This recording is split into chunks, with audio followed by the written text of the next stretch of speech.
You ever notice how silence can feel louder than words? That's what it was like in my house, quiet, but humming, like there was something waiting just beneath the surface.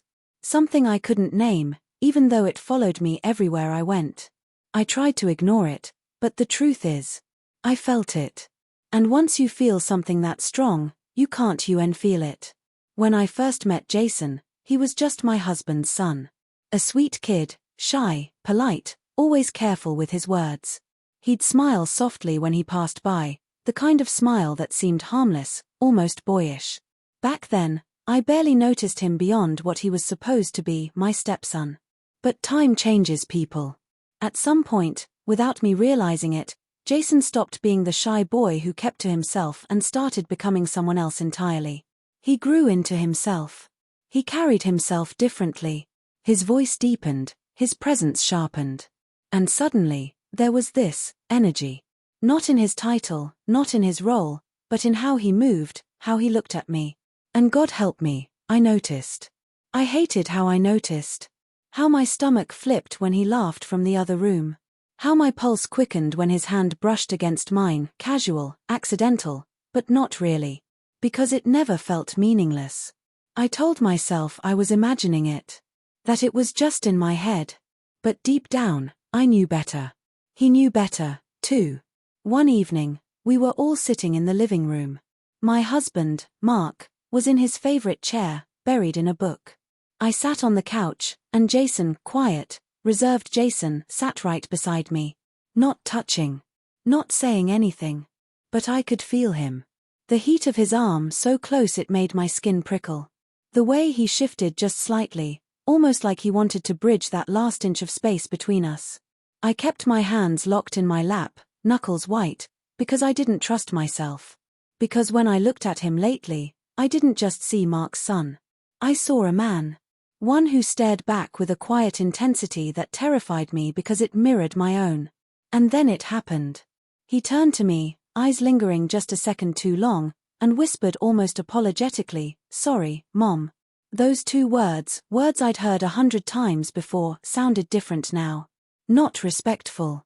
Not casual. They carried something unspoken, something heavier, something dangerous. I forced a smile and whispered back, "It's okay." But it wasn't. Nothing about this was okay anymore. The days that followed crawled by. Mark had to leave for a business trip, which meant it was just me and Jason in the house. Alone. I told myself it would be fine. That I'd stay busy, cleaning, cooking, distracting myself with errands. But no matter where I turned, he was there. Watching. Waiting. Hovering just close enough to test the edges of what I could handle. One afternoon, I stood in the kitchen chopping vegetables when I felt it again, his presence. He didn't say anything at first. I didn't even need to turn around.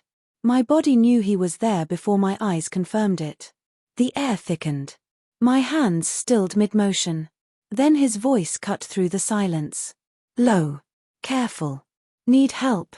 I swallowed hard, forcing a polite smile. I've got it.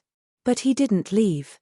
He stayed right there, close enough for me to feel his breath on the back of my neck. Close enough to make my heart stumble in my chest. And then, then, his fingers brushed against my arm. Just a whisper of a touch, but deliberate. I froze. Every nerve in my body lit up. It wasn't an accident. We both knew that. When I turned to face him, really face him, his eyes told me everything. The restraint. The desire. The fear of crossing a line, and the equal fear of not crossing it. He pulled his hand back eventually, acting like nothing had happened. But for me, everything had changed. That night, the house felt impossibly quiet.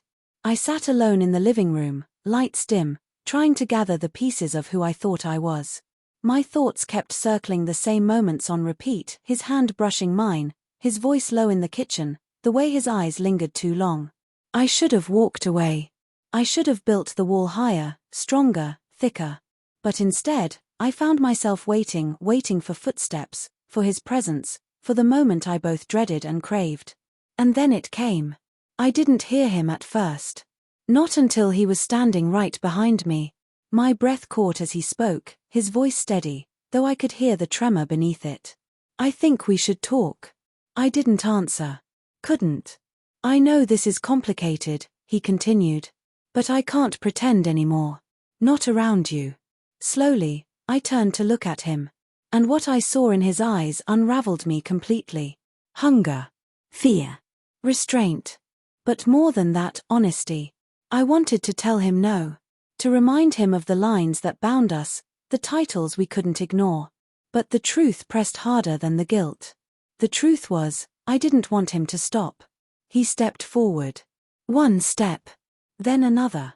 My chest rose and felt like I'd forgotten how to breathe. I'm not trying to ruin anything, he whispered, his voice breaking. But I feel this, and I know you do, too.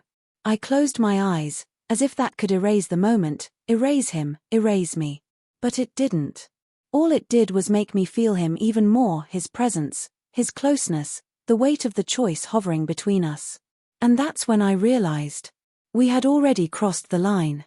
The only question left was whether either of us could survive what came next.